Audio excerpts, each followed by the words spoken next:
Salut à tous, bienvenue pour l'épisode 46 avec l'équipe Lotto Soudal. On est en 2020, on est sur la troisième et dernière partie du Tour de France de cette année 2020, pour laquelle le parcours de 2015 avait été choisi. On est donc sur les 6 dernières étapes de ce Tour de France, et on est aussi avec une situation relativement favorable, puisque au départ de cet épisode, Tish Benoît est leader du Tour de France avec 3 minutes environ d'avance sur Chris Froome et en presque 7 minutes d'avance sur Nairo Quintana. Donc relativement de manière classique, je vais envoyer Emmanuel Buchmann, qui possède suffisamment de retard au général, je vais l'envoyer à l'avant, afin, dans ma tête à ce moment-là, de glaner éventuellement quelques points pour le maillot de meilleur grimpeur, mais bon, sans idée précise, parce qu'il y a fort à parier que Buchmann sera nécessaire aux côtés de Benoît dans la haute montagne qui nous attend dans les Alpes, là, dans quelques jours.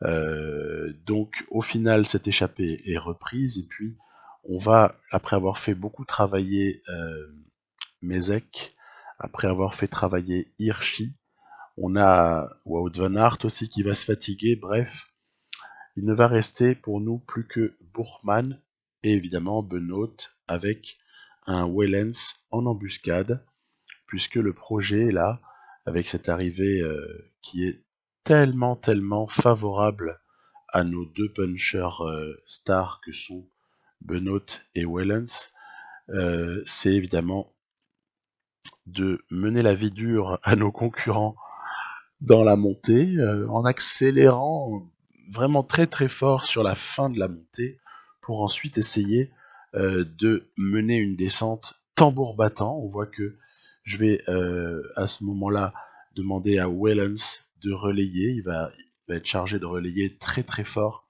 pendant cette descente, afin de ne laisser le soin à personne de passer devant. On voit donc que je roule vraiment à bloc, hein. Je fais rouler à bloc Wellens, et l'idée, je pense que là vous l'avez sûrement saisi, parce que c'est pas du tout la première fois qu'on se retrouve dans ces configurations-là. L'idée étant d'essayer d'emmener Tish Benoît vers une victoire, et on va voir que c'est ce qui va se passer. Voilà, petite célébration de Wellens pour la victoire de son copain. Voilà, très bien. C'est Alaphilippe qui vient prendre une troisième place. Ça me va très bien, puisque ça prive donc de bonification tout autre coureur que les 3 premiers. Bon, l'objectif, il était d'aller chercher une étape.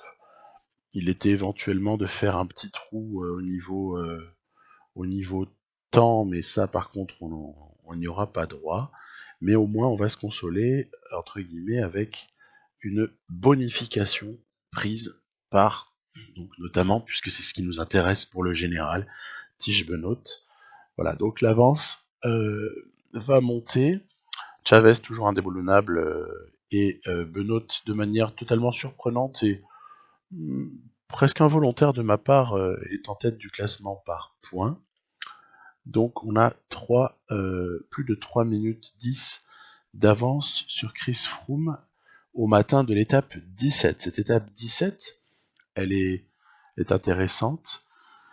C'est non seulement parce qu'elle est sur un profil favorable, mais également parce qu'elle arrive dans un endroit que j'apprécie, un endroit que je connais plutôt pas mal, puisqu'on est vraiment dans les Alpes du Sud. On est dans des coins que je connais bien. Et puis notamment, oui, cette descente du col d'Alos, là, qui est extrêmement dangereuse, il faut l'avoir faite une fois dans sa vie, c'est amusant. Et puis la montée vers Pralou aussi, elle est rigolote. Alors je trouve que le jeu a rendu cette montée vers Pralou peut-être un petit peu plus difficile qu'elle n'est vraiment, parce que je n'ai pas repéré un si fort pourcentage que celui qu'on va à voir là dans les minutes à venir. Donc, c'est pas bien grave. On a donc une course toujours un petit peu sur le même tempo, c'est-à-dire qu'on va envoyer Bourman à l'avant. Objectif, un peu glaner des points, mais l'objectif c'est également de préparer l'éventuel retour sur l'avant du leader. On sait jamais. On sait jamais ce qui peut se produire. En tout cas, sur cette étape, là encore, on a de très très beaux échappés. Il y a Nibali, alors Van Avermaet, de façon un peu surprenante, il y a Julien Alaphilippe, qui cherche à faire comme dans le Tour 2018, où il s'était adjugé 2 étapes de manière somptueuse, avec également un maillot de meilleur grimpeur. Voilà, il y a d'autres clients comme ça, il y a Dan Martin, il y a évidemment l'inénarrable Chavez, dont on a vraiment du mal à se dépêtrer dans la quête éventuelle au maillot à poids.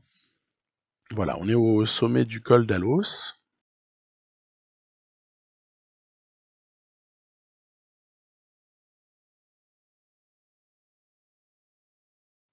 Et on aborde donc cette descente qui, je vous le garantis, dans la réalité, est une descente supra-dangereuse pour les cyclistes. C'est vraiment un endroit très très dangereux et c'est marrant parce que la route, là encore, là, modélisée par le jeu, donc finalement faite par quelqu'un, faite par la personne ou les personnes qui sont occupées de ce Tour 2015, la route est bien plus large sur la descente que ce qu'elle ne l'est dans la réalité. Alors là, on est déjà dans la montée vers Pralou. Alors,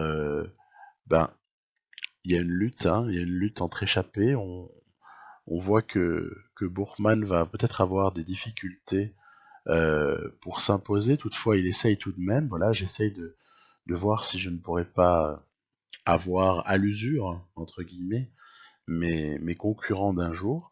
Donc en plus, on voit qu'il y a une cadence de pédalage qui indique presque la fatigue avec Chavez.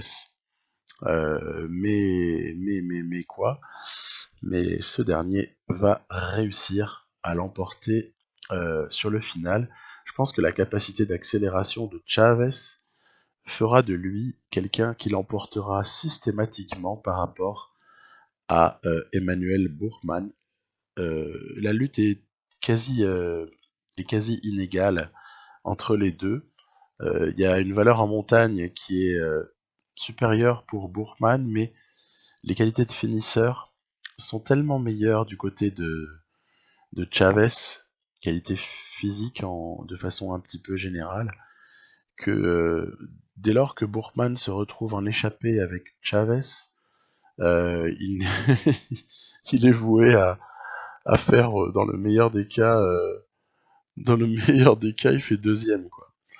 Voilà, donc on a vu que là, il y avait Nibali qui s'était intercalé, puis dans un deuxième temps, Tish Benoît a tout à fait maintenu l'écart avec Chris Froome au général, il est arrivé en même temps. Il n'y a pas eu d'écart conséquents qui se sont faits sur cette montée vers Pralou qui est relativement brève, un petit peu plus de 5 km là dans la partie.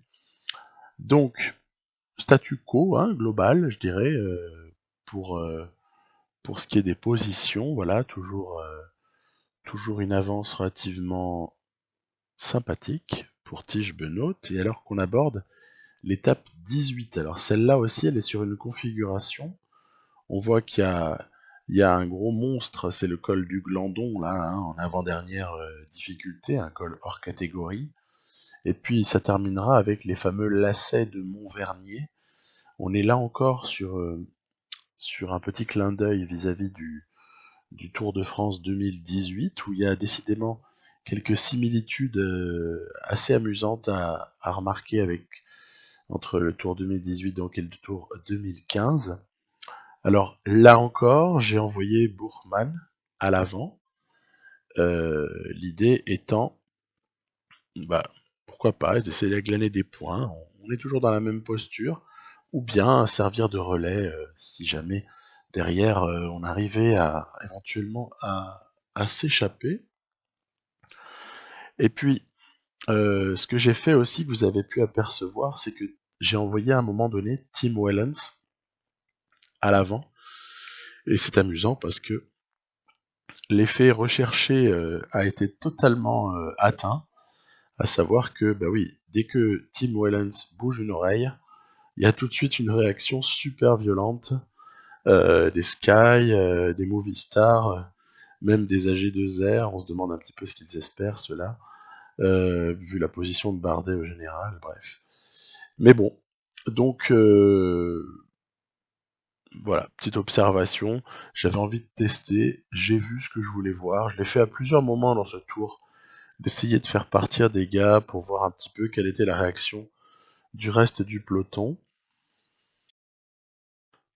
Et ce qu'on va donc avoir comme scénario, c'est un petit peu toujours le même dans ces courses-là, en tout cas dans ces étapes-là qui se suivent. C'est Manu Bourkman qui est à l'avant, avec des clients sérieux. Hein. On reconnaît là encore le maillot Education First, par exemple, de Nibali, etc.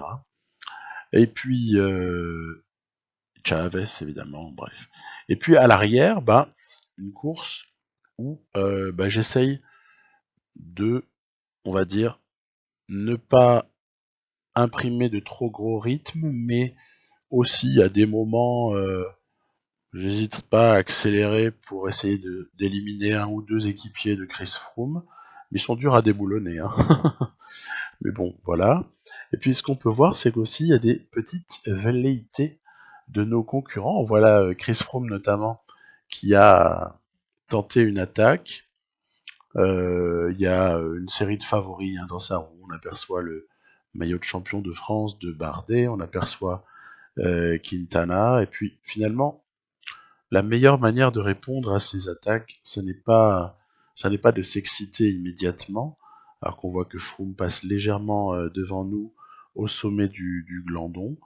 Euh, c'est plutôt d'essayer de revenir calmement, surtout on a un bon descendeur hein, en la personne de Tige Benoît, qui se retrouve tout de même esselé. C'est à noter que en cette toute fin de col du Glandon, qui a été vraiment une lutte intense, hein, eh bien Benoît se retrouve tout seul, mais je suis pas très inquiet parce que en fait, même tout seul avec une grosse barre jaune, une grosse barre rouge, évidemment par conséquent, euh, pas de problème particulier, pas de problème particulier. Donc je joue la chance de Bourkman à l'avant. Et puis vous voyez, là c'est un truc que je voulais signaler, c'est une relative erreur de ma part dans la gestion bah, de Bourkman. C'est-à-dire que j'ai souvent fait la chose suivante. J'ai souvent essayé d'accélérer avec Bourkman pour essayer d'éliminer ses compagnons d'échappée. Alors qu'on voit là encore Froome qui tente un départ. Bon, on va essayer de contenir tout cela tranquillement, là encore, sans s'affoler. Et puis, donc, des départs avec Bourman, qui finalement sont suivis par certains compagnons, comme ça s'est passé là avec Alexis Villermoz. Et du coup, juste après, contre-attaque de Villermoz, et limite, il a laissé Bourman sur place, quoi. Hein. Donc, là, c'est mal géré. Là, c'est vraiment mal géré. Il y avait, euh, il y avait une possibilité pour aller chercher cette étape avec Emmanuel Bourman et à l'arrivée, il va faire deuxième. Voilà, il va faire deuxième comme il avait fait troisième à Pralou. Donc, magnifique, hein, magnifique victoire de Villermoz. Elle n'est pas volée, loin s'en faut. Et puis, du coup, on se concentre, nous, sur l'essentiel, à savoir, avec Tige Benoît, ne pas concéder la moindre seconde à l'ami Christopher Froome. Voilà, je prends une roue quelconque, peu importe. De toute façon, à partir du moment où on passe le sommet en compagnie de Froome, il ne va pas nous lâcher dans la descente. Hein. On est assez tranquille de ce côté-là. Il n'y a pas de malentendu. Donc voilà, arrivé plutôt peinarde pour Tige Benoît. Et puis, aucun gain de temps pour Froome sur cette situation-là.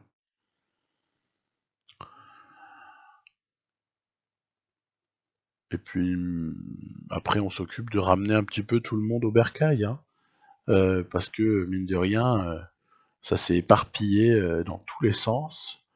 Il y a presque chaque coureur qui est tout seul quelque part, dans un endroit de la montagne. Donc, il faut arriver à faire rentrer tout le monde. Penser des fois à ravitailler, c'est un truc que j'oublie. Quand j'ai comme ça focus sur une partie de la course, j'ai du mal à penser à plusieurs choses en même temps. Je trouve que c'est parfois pas évident à gérer. Je militerais volontiers auprès de PCM pour qu'ils nous installent la possibilité sur les prochaines versions du jeu de scinder l'écran en deux. Parce que sur des étapes de montagne, ça peut être extrêmement précieux. Vous avez besoin d'avoir l'œil sur deux situations, voire plus, hein, en permanence. Et c'est bien dommage de ne pas pouvoir avoir sous les yeux en permanence les choses. Les directeurs sportifs, évidemment, vous allez me dire, une personne humaine ne va jamais se scinder en deux, mais il y a plusieurs voitures de directeurs sportifs au sein d'une équipe. Donc ce serait pas irréaliste d'imaginer ce que je disais juste avant. Alors, cette étape 19 est une étape clé. J'ai envoyé Bourgman à l'avant, et puis, regardez, ne paniquez pas, l'image est figée, c'est volontaire. À un moment donné, il m'est passé un classement provisoire dans lequel j'ai vu quelque chose d'anormal. Et pourtant, tous mes gars sont en place, mais vous voyez pas un type de maillot qui manque là dans le groupe peloton? Oui, c'est bien cela. Il y a... Ah oui, Sky, tiens, mais qu'est-ce qui leur arrive? Sky, Roland, tiens donc, où est Christopher Froome? En fait, il avait été victime d'une chute. Et puis alors, fait du hasard incroyable, voilà, au moment où je reviens, parce que je voulais voir de quelle façon il allait, je dirais, essayer de rentrer sur l'avant, on voyait les coéquipiers qui l'attendaient, punaise, il se reprend une deuxième chute. Pas vénard le garçon, hein. Pas vénard, hein. Donc, waouh. Mais ça change tout, ça. Ça change tout pour la course. Ça change tout parce que aussitôt que j'ai vu cela, évidemment, je vais faire rouler à bloc. Alors, on est dans la plaine, là. Hein. On est dans la plaine, mais nous, dans le groupe Benoît, on a la chance d'avoir Wout van Aert. Comme rouleur, il y a pire.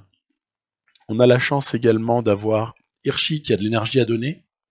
Je préfère un peu économiser Wellens et Mezek pour la suite parce que c'est quand même une étape redoutable. Il faut essayer de ne pas se fatiguer tout de suite.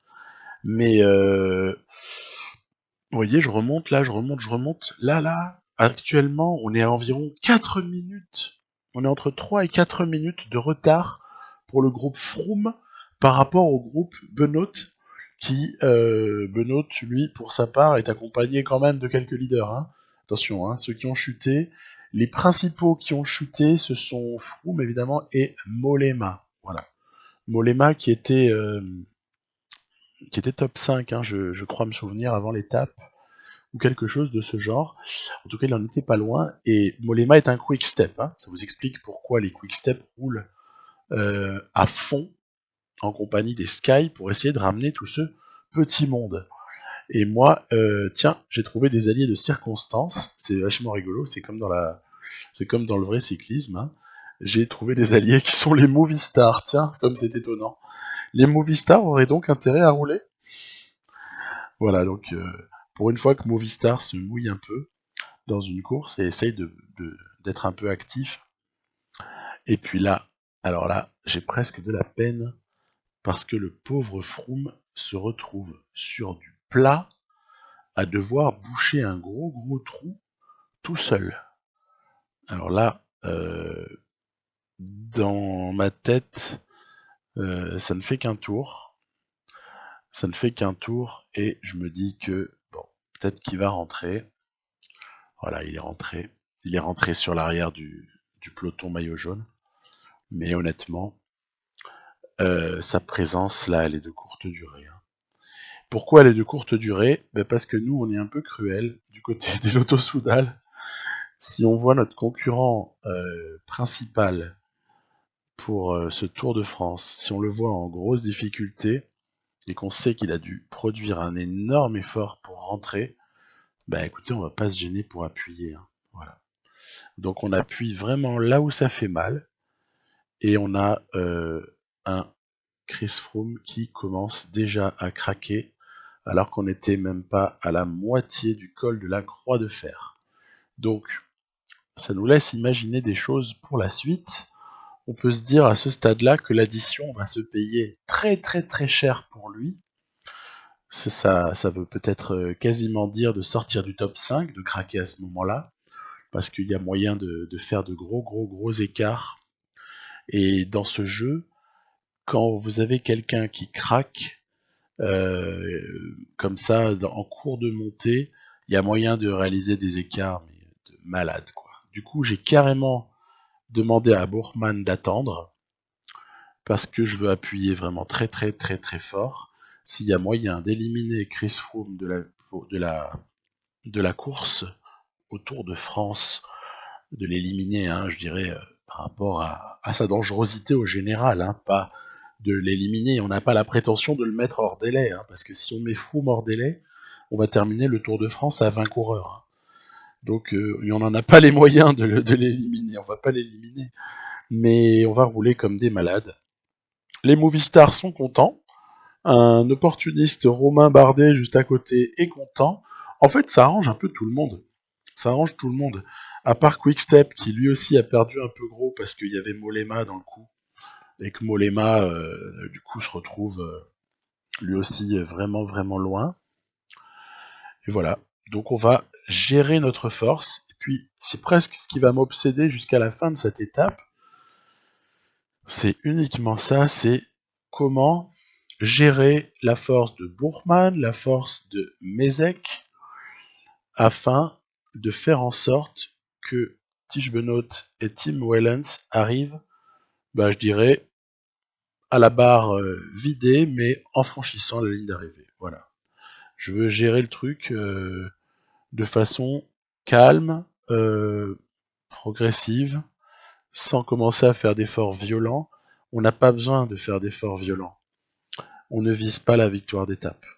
On ne vise pas la victoire d'étape, on ne vise pas l'élimination d'un Quintana qui est bien plus fort que Benoît en terrain montagneux, hein. Faut pas se mentir. En plus, lui aussi, il est comme Chavez, il a une capacité d'accélération telle que même à valeur de montagne égale, il dépose Bourgman par exemple.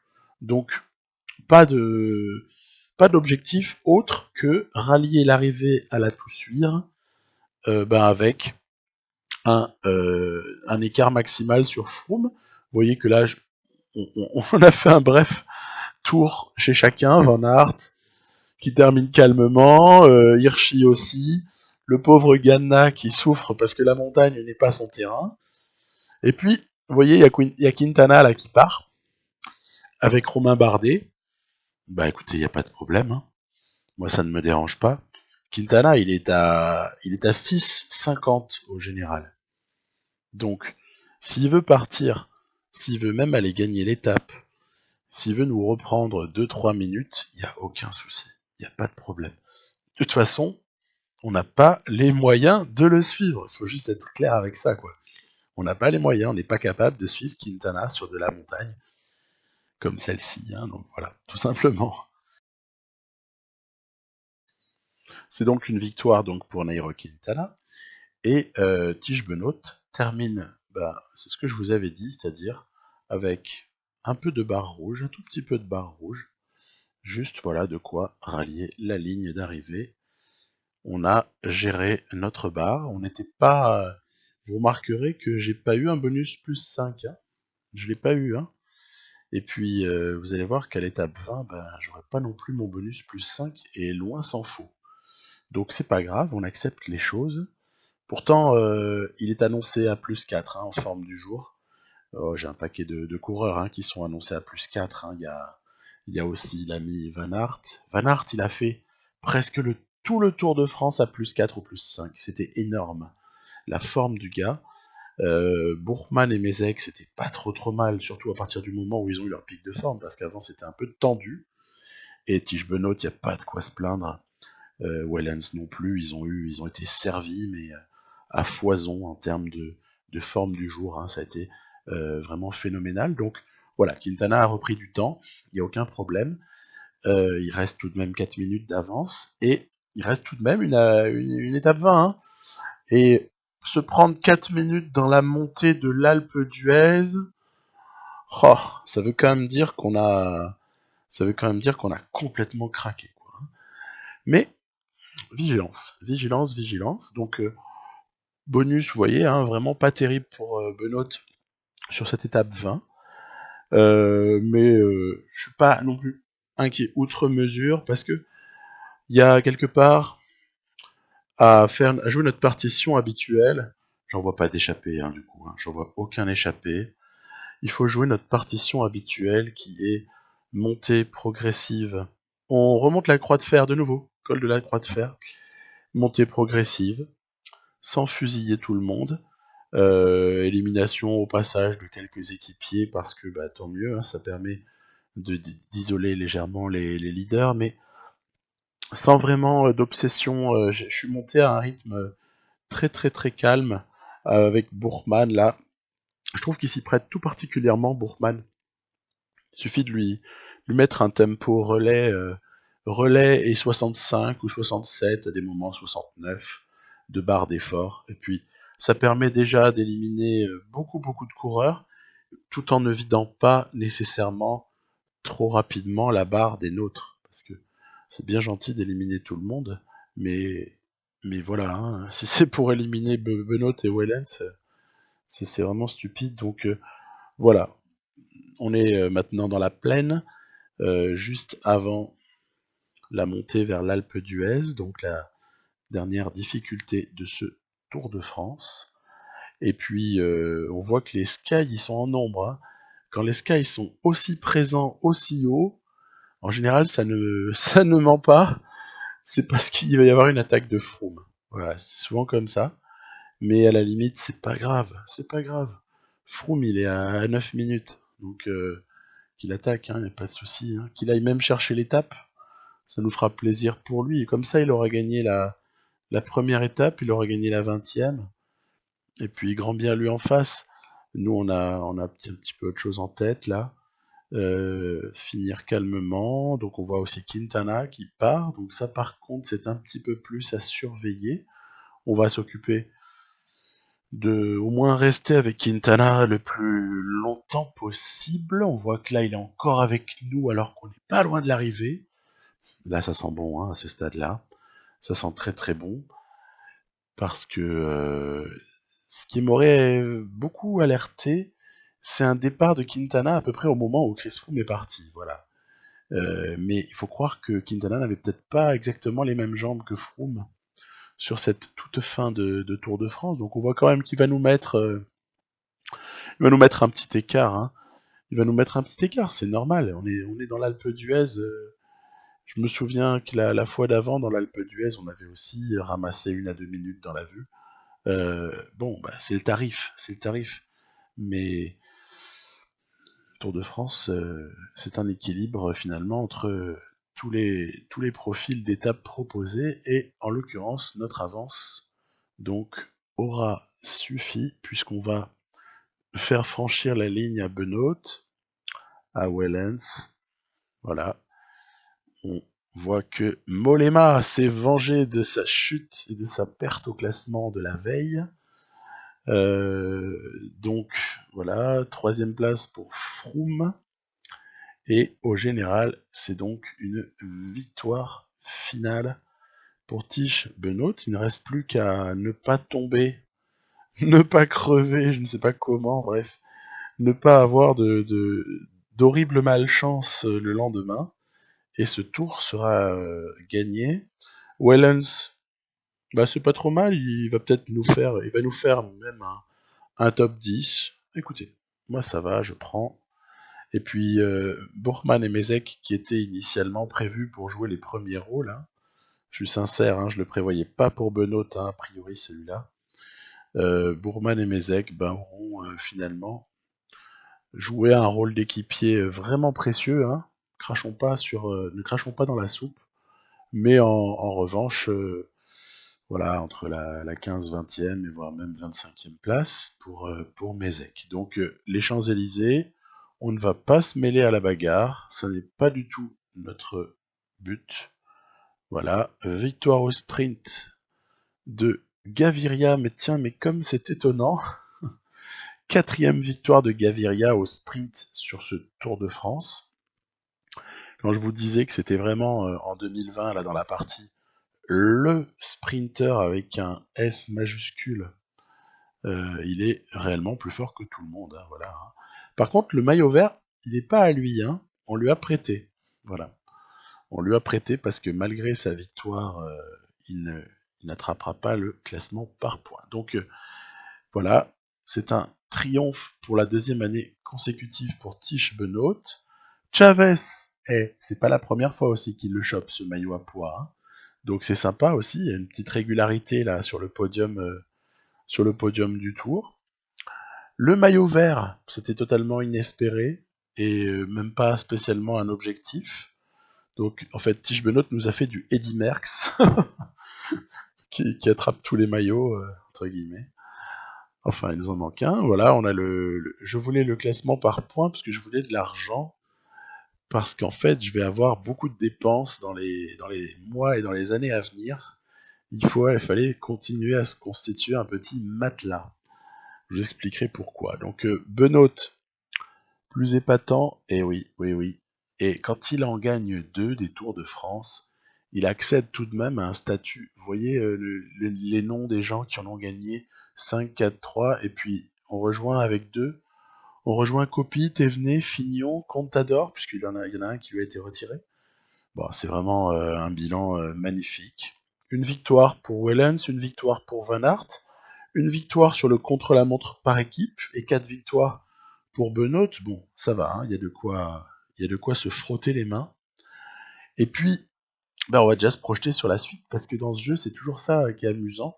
C'est qu'à peine vous avez terminé quelque chose, voire même vous êtes encore dans l'émotion de ce que vous venez de faire, il faut déjà se projeter sur la suite et surtout il faut déjà calculer ou en tout cas anticiper ce qui va suivre. Donc en l'occurrence, ce qui va suivre c'est du recrutement, de la resignature pour certains de nos éléments. Vous avez vu, très peu sont concernés. Très très peu sont concernés. Il n'y a que Benoît, Van Endert et Van Hauck qui sont en fin de contrat. Et j'ai déjà 26 coureurs sous contrat avant eux, avant de les resigner, hein. Donc, si on les resigne les 3, ça ferait par exemple 29 coureurs. Donc, il resterait plus qu'une seule place pour un 30e. Et puis, on voit que le différentiel de budget là entre ce qui va nous être alloué et ce qu'on consomme déjà n'est pas énorme. Ce qui veut dire que si Benoît se montre très très gourmand et il en a le droit, il va pas nous rester grand chose. Bref. Donc, je vais réfléchir un petit peu et puis on se retrouve dans quelques temps pour l'épisode 47 où on va traiter de ce recrutement. Toujours pareil, je vous rappelle, l'objectif n'est pas de jouer à la Sky, c'est-à-dire de multiplier les talents, mais plutôt d'essayer de faire briller nos coureurs. Bon, après, je ne cracherai pas sur une petite pépite si j'en trouve une, et je crois en avoir peut-être repéré. Mais c'est tout. On n'ira pas filer 100 000 à un mec déjà confirmé, déjà une star. Voilà, je vais pas aller recruter même un Nibali, je vais pas aller le prendre, quoi. Voilà. Allez, à bientôt pour la suite. Bye bye.